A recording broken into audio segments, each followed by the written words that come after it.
티처리. 안녕하세요. 톡톡톡 티처리입니다. 티처리 저번 시간에는 언제 보청기를 끼면 될지 알려주셨는데 그럼 인공와우는 언제 껴야 될까요? 인공와우 같은 경우에는 아무래도 인공와우 수술이잖아요.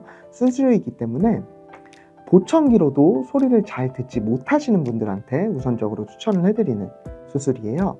그런데 이건 연령에 따라서 수술 시기를 권하는 게 조금 달라질 수 있습니다. 영유아 같은 경우에는 예전에는 만 1세는 지나야 된다라는 얘기가 많았었는데요. 요새는 찾아보니까 만 9개월부터 수술을 받을 수 있다고 하더라고요. 이러한 수술 기술 같은 게 많이 발달돼서 그런 것 같아요. 특히 그리고 아이들 같은 경우에 이렇게 빨리 수술을 받는 이유가 저번 시간에도 말씀드렸다시피 언어 발달에 폭등기가 있습니다. 만 2세에서 3세 이때를 잘 지키기 위해서 최대한 빨리 수술을 받는 걸 조금 권해드리고요.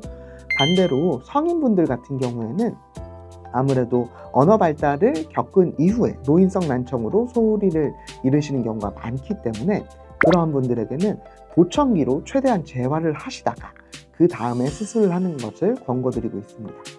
인공와우는 보청기와 다르게 수술을 해야 돼서 두려운데 수술만 하면 모든 소리를 다 잘 들을 수 있는 걸까요? 인공와우 수술을 한다고 이 세상에 있는 모든 소리를 다 잘 들을 수 있는 건 아니에요. 보청기의 경우는 이 세상에 존재하는 모든 소리를 다 같이 증폭을 시키는 장치라고 한다면 인공와우 같은 경우에는 그 소리들 중에 말소리에 있는 영역대를 증폭시키는 데 탁월한 장치입니다.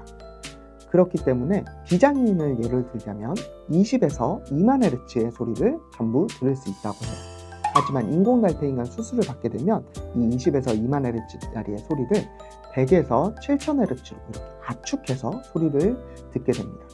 그렇기 때문에 피아노로 도레미파솔라시도 이렇게 연주하는 소리가 도레미파솔라시도 이렇게 도랑 레를 구분하기가 어렵거나 레랑 미를 구분하기가 어렵게 됩니다.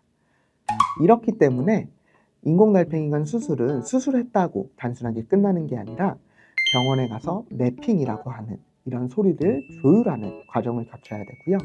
그리고 수술을 받은 이후에 수술에 대한 소리를 잘 적응해야 되기 때문에 우리가 영어를 배우듯이 언어재활 치료라는 이런 언어재활이 필요합니다. 인공와우의 장점과 단점을 간단하게 정리하자면 어떤 게 있을까요? 인공와우의 장점은 일단 보청기로도 소리를 잘 듣지 못하시는 분들에게 소리를 들려드릴 수 있다는 점입니다. 이제 보청기를 끼고도 재활이 안 되시는 분들도 인공와우 수술을 하게 되면 대화가 잘 될 정도로 재활이 잘 되시는 분들이 있거든요. 그런데 아무래도 단점이라고 하면 수술이기 때문에 너무 고령이시거나 몸이 많이 쇠약하실 경우에는 수술에 대한 이런 부담이 있을 거기 때문에 아무래도 수술을 권하기가 조금 어려워지는 상황도 있고요. 그리고 또 수술비가 좀 많이 비싸요. 그렇기 때문에 순전히 본인 돈으로만 수술하기는 굉장히 어렵습니다. 물론 나라에서 해주는 건강보험 혜택으로 인공와우 수술을 받을 수도 있지만 그걸 받더라도 본인의 자부담이 어느 정도 있기 때문에 이런 비용적인 문제 때문에 수술을 조금 걱정하시는 분들도 있어요. 그럼 인공와우와 보청기의 차이점은 무엇일까요? 보청기 같은 경우에는 아무래도 경미하거나 중도 정도의 난청에 적합한 장치이고요. 인공와우 같은 경우에는 그보다 심한 분들에게 추천을 해드리는 장치입니다. 그리고 보청기 자체는 소리를 증폭시켜서 소리를 듣게 해주는 장치인데 인공와우는 이제 전극을 통해서 청신경을 자극시켜서 소리를 들을 수 있게 해주는 장치입니다. 그리고 가장 큰 차이점은 아무래도 보청기는 비수술적인 방법이고요. 인공와우는 수술을 받아야 되는 그런 방법이라는 거. 이게 가장 큰 차이인 것 같아요. 근데 혹시 티처리는 나중에 아이를 낳는다면 인공와우 수술을 하실 건가요?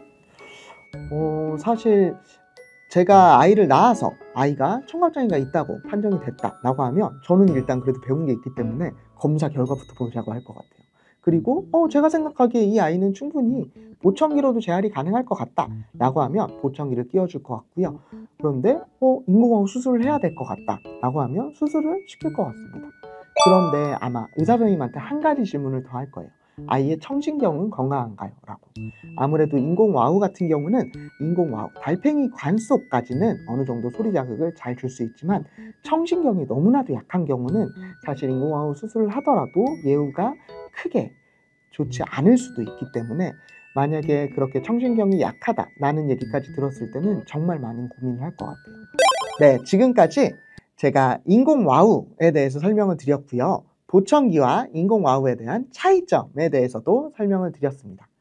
지금까지 강의가 유익하셨다면 꼭 좋아요와 댓글 꼭 부탁드리고요. 구독도 잊지 말아주셨으면 감사하겠습니다. 여러분, 지금까지 톡톡톡 티처리였습니다. 다음 시간에 만나요.